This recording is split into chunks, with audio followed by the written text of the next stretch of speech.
Assalamualaikum warahmatullahi wabarakatuh. Pada kesempatan kali ini saya ingin membawakan materi tentang prinsip dan praktek ekonomi Islam. Baik, kompetensi dasar yang kita akan capai pada materi kali ini, yang pertama menerapkan prinsip ekonomi dan muamalah sesuai dengan ketentuan syariat Islam. Yang kedua, bekerja sama dalam menegakkan prinsip-prinsip dan praktek ekonomi sesuai syariat Islam. Yang ketiga, menelaah prinsip-prinsip dan praktek ekonomi dalam Islam. Yang keempat, mempresentasikan prinsip-prinsip dan praktek ekonomi dalam Islam. Tujuan pembelajaran yang pertama, menjelaskan prinsip-prinsip dan praktek ekonomi Islam dengan benar. Yang kedua, menjelaskan dalil-dalil nas tentang prinsip-prinsip dan praktek ekonomi Islam dengan tepat. Yang ketiga, menganalisis prinsip-prinsip dan praktek ekonomi dalam Islam dengan berpikir kritis. Yang keempat, memecahkan permasalahan yang timbul dalam kegiatan muamalah dengan bijak dan kritis. Dan yang kelima, menyimpulkan prinsip-prinsip dan praktek ekonomi dalam Islam dengan detail dan tepat. Prinsip dan praktek ekonomi Islam yang akan kita bahas kali ini yakni tentang muamalah. Pembagian muamalah yang pertama jual beli, yang kedua khiyar, yang ketiga riba, keempat utang piutang, kelima sewa menyewa, yang keenam syirkah atau kerjasama, yang ketujuh mudharabah, yang kedelapan musaqah, muzara'ah dan mukabarah, dan yang kesembilan perbankan. Pengertian muamalah artinya kegiatan tukar-menukar barang atau sesuatu yang memberi manfaat dengan cara yang ditempuhnya sesuai dengan syariat Islam. Manfaat belajar muamalah dalam Islam, yang pertama kita dapat memudahkan kita untuk mengetahui hukum-hukum fikih tanpa perlu menghafalkan permasalahannya satu persatu. Yang kedua yaitu membantu menentukan hukum kontemporer atau hukum permasalahan baru dengan mudah bila kita menguasai kaidah-kaidah muamalah. Manfaat yang ketiga yakni mengetahui keindahan syariat Islam dari kaidah fikih muamalah. Aturan-aturan hukum Allah Subhanahu wa taala yang ditunjukkan untuk mengatur kehidupan manusia. Kemudian kita juga dapat mengatasi masalah yang ada sekarang ini dengan mudah bila kita menguasai kaidah-kaidah muamalah. Kaidah muamalah lebih berfokus pada urusan dunia, terlebih lagi jual beli. Jadi apabila kita mempelajari muamalah, kita akan bisa belajar masalah usaha atau bisnis, bagaimana kita menjalankan tokoh-tokoh sesuai dengan syariat Islam. Dalil-dalil tentang muamalah. Ada 6 ayat utama dalam Al-Quran yang khusus mengatur tentang praktek perekonomian Islam. Di antaranya yang A. Larangan melakukan kegiatan yang mengandung unsur riba, yakni dalam Al-Quran surah Al-Imran ayat 130. Bismillahirrahmanirrahim. Ya ayyuhallazina amanu la ta'kulur riba ad'afan mudha'afah wattaqullaha la'allakum tuflihun. Wahai orang-orang yang beriman, janganlah kamu memakan riba dengan berlipat ganda, dan bertakwalah kepada Allah agar kamu beruntung. Dalam ayat tersebut secara jelas dan tegas Allah memerintahkan kepada orang-orang yang beriman agar menjauhi berbagai jenis praktik riba. Nah, salah satunya adalah dengan memberikan hutang dengan meminta lebih atau bunga kepada orang lain saat membayar hutang, maka hukumnya jelas adalah haram. Kemudian yang B, larangan memainkan timbangan takaran kehalalan dan kualitas tercantum dalam Quran surah Al-Mutaffifin ayat 1 sampai dengan 3. Bismillahirrahmanirrahim. Wailul lil mutaffifin alladzina idza qalu 'alan nasi yastawfun wa idza qaluhum aw wazanuhum yukhsirun, yang artinya celakalah bagi orang-orang yang curang dalam menakar dan menimbang. Yang kedua, yaitu orang-orang yang apabila menerima takaran dari orang lain, mereka meminta lebih, dan apabila mereka menakar atau menimbang untuk orang lain, mereka menguranginya. Dalam ayat tersebut, jelas secara tegas Allah menyebutkan bahwa orang yang memainkan timbangan dan minta takaran dipenuhi saat menerima dan mengurangi takaran saat memberikan kepada orang lain, maka mereka akan celaka. Ayat ini sekaligus merupakan ancaman dari Allah Subhanahu wa Ta'ala. Macam-macam muamalah. Yang pertama adalah jual beli. Jual beli adalah suatu kegiatan yang di dalamnya terdapat kesepakatan tukar-menukar benda yang ingin dimiliki oleh pembeli dengan harga yang sesuai seperti yang ditawarkan oleh penjual. Kegiatan jual beli ini halal sebagaimana tercantum dalam Quran surah Al-Baqarah ayat 275 yang berbunyi wa ahallallahu al-bai'a wa harrama riba, yang artinya Allah menghalalkan jual beli dan mengharamkan riba. Syarat jual beli. Syarat jual beli terbagi menjadi 3. Yang pertama ada uang dan barang. Yang kedua ada penjual dan ada pembeli. Yang ketiga adanya akad jual beli, yakni ijab qabul. Kemudian pembahasan muamalah yang kedua yakni tentang khiyar. Khiyar adalah kegiatan transaksi muamalah yang memberikan kebebasan kepada pihak penjual atau pembeli untuk memutuskan apakah akan meneruskan transaksi jual beli atau membatalkan transaksi tersebut. Jenis-jenis khiyar ada khiyar syarat. Khiyar syarat yakni proses khiyar yang dijadikan syarat dalam satu transaksi jual beli, di mana penjual sendiri yang langsung mengatakan saya menjual barang ini dengan harga tersebut dengan syarat khiyar adalah selama 1 minggu.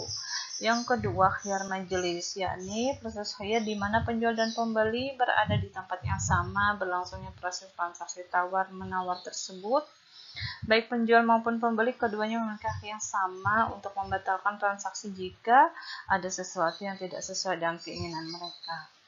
Kemudian yang ketiga, khiyar cacat atau aibi, yang artinya pembeli diberi hak untuk mengembalikan barang yang telah dibeli jika ditemukan ada kecacatan sehingga mengurangi kualitas dan fungsi dari nilai barang tersebut. Kemudian pembahasan yang selanjutnya yakni riba. Riba diharamkan dalam agama Islam. Hal ini karena pengertian riba itu sendiri merupakan nilai bunga uang yang dilebihkan dari penukaran barang atau pinjam-meminjam uang. Dalam peraturan syariah, riba terbagi menjadi beberapa bagian, yakni riba qardi, riba fadli, riba nasi'ah, dan riba yadi. Riba qardi yakni proses pinjam uang di mana sang peminjam harus mengembalikan nilai uang yang dipinjam ditambah dengan bunga atau lebihnya. Riba fadli, proses pertukaran barang yang jenisnya sama namun takaran timbangannya berbeda. Riba nasi'ah, proses akad jual beli yang mana penyerahan barang yang dibeli dilakukan di beberapa hari kemudian. Yang terakhir riba yadi, yakni akad jual beli barang-barang yang sama jenisnya dan sama timbangannya namun saat melakukan proses serah terima penjual dan pembeli berada dalam posisi yang terpisah. Kemudian utang piutang. Utang piutang adalah transaksi yang dilakukan dengan cara menyerahkan harta atau benda kepada seseorang dengan perjanjian bahwa harta atau benda kepada seseorang dengan perjanjian bahwa harta atau benda tersebut akan dikembalikan dalam kurun waktu tertentu. Nah, Dalam utang piutang ada 3 rukun yang harus dipenuhi. Yang pertama, adanya pelaku yang melakukan utang piutang tersebut. Yang kedua, ada barang atau harta sebagai objek utang piutang. Dan yang ketiga, adanya akad kesepakatan di antara pemberi piutang dan penerima utang.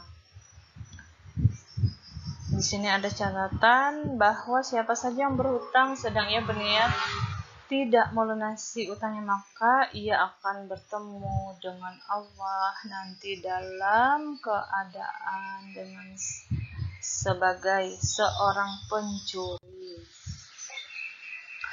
Kemudian sewa menyewa dalam Islam.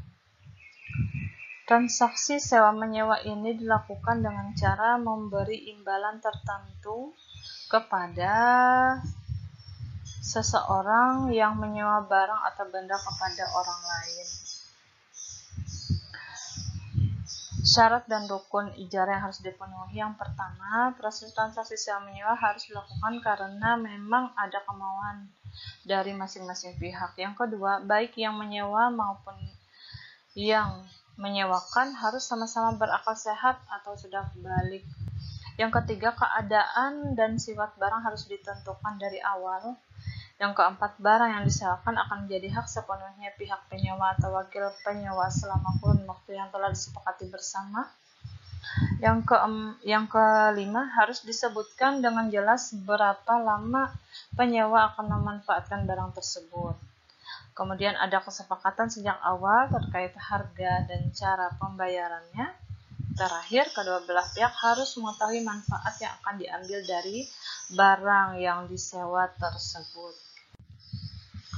Kemudian kita lanjut ke syirkah. Syirkah adalah akad yang dilakukan oleh kedua belah pihak atau lebih yang sama-sama melakukan kesepakatan untuk membangun usaha dengan tujuan mendapatkan keuntungan. Syirkah di sini terbagi menjadi 4. Yang pertama syirkah abdan, yang kedua syirkah inan, yang ketiga syirkah wujuh, yang keempat syirkah mufawadah. Kemudian kita lanjut ke mudarabah. Mudarabah yakni akad kerjasama suatu usaha antara pemilik modal atau disebut dengan sahibul mal yang menyediakan 100% modal dengan pengelola atau yang disebut juga mudarib, dan keuntungan usaha dibagi di antara mereka sesuai dengan nisbah yang disepakati dalam akad. Mudarabah terbagi lagi menjadi 2, mudarabah muqayyadah dan mudarabah mutlaqah. Mudarabah muqayyadah yakni usaha yang dijalankan akan dibatasi oleh waktu, jenis usaha dan tempat usaha. Mudarabah mutlaqah yakni bentuk kerjasama yang dijalankan antara pemilik modal dan pengelola modal, cakupannya luas dan tidak ada batasan baik dari segi waktu, jenis usaha maupun tempat usaha. Musaqah, mujara'ah dan mukhabarah. Musaqah yakni kerjasama yang dilakukan antara petani dan pemilik kebun. Jenis kesepakatannya yaitu pemilik kebun menyerahkan tanahnya kepada petani untuk dikelola dan hasil panennya akan dibagi sesuai dengan kesepakatan bersama. Muzara'ah yakni kerjasama yang dilakukan dalam bidang pertanian antara petani yang menggarap sawah, yang menyediakan benih tanaman, dan pemilik lahan itu sendiri. Sedangkan mukhabarah adalah kerjasama antara pemilik tanah dan petani, namun benih disediakan oleh pemilik tanah. Kemudian kita lanjut ke perbankan. Nah, perbankan identik sebagai tempat penyimpanan uang. Pengertian bank itu sendiri merupakan lembaga keuangan yang memiliki tugas menghimpun dana dari masyarakat lalu disalurkan menggunakan sistem bunga. Perbankan berbedaan bank syariah dan bank konvensional. Bank syariah hanya bertransaksi pada usaha yang halal, berdasarkan sistem bagi hasil margin keuntungan dan fee, besaran bagi hasil berubah-ubah sesuai kinerja usaha, profit dan falah oriented, kebahagiaan dunia dan akhirat, sejahtera lahir dan batin, pola hubungan bank dan nasabah. kemitraan, ada pengawasan syariah oleh Dewan Pengawas Syariah atau DPS. Sedangkan bank konvensional di sini berinvestasi baik yang halal atau haram berdasarkan sistem bunga, besaran bunga tetap, profil oriented, pola hubungan dengan nasabah tidak ada. Baik, kita lanjut. Kesimpulan dari pembelajaran kita hari ini, yakni muamalah memiliki peranan yang sangat penting karena muamalah bersih tentang aturan-aturan dan hukum sesuai syariat Islam yang mengatur urusan dunia. Kita harus mempelajari muamalah agar dapat menjalani hidup yang sesuai dengan syariat Islam. Allah menciptakan manusia di dunia ini bukan tanpa aturan. Ada hukum-hukum yang harus dipatuhi dan dalam menjalani hidup di dunia ini. Nantinya manusia yang berhasil menjalani hidup sesuai dengan syariat Islam akan diberikan imbalan yang setimpal di akhirat. Namun, muamalah ini dipelajari tidak semata-mata untuk kehidupan akhirat saja, tapi juga kehidupan di dunia agar kita terhindar dari kemudaratan dalam kehidupan sehari-hari seperti memenuhi kebutuhan dan memberikan kita akibat yang buruk. Islam juga mengatur hukum jual beli dengan syarat-syarat dan rukun untuk menghindarkan diri kita dari mudarat dan kerugian. Baik, sampai di sini materi kita pada hari ini. Semoga bermanfaat. Jika ada salah kata saya banyak-banyak mohon maaf. Wabillahi taufik wal hidayah. Wassalamualaikum warahmatullahi wabarakatuh.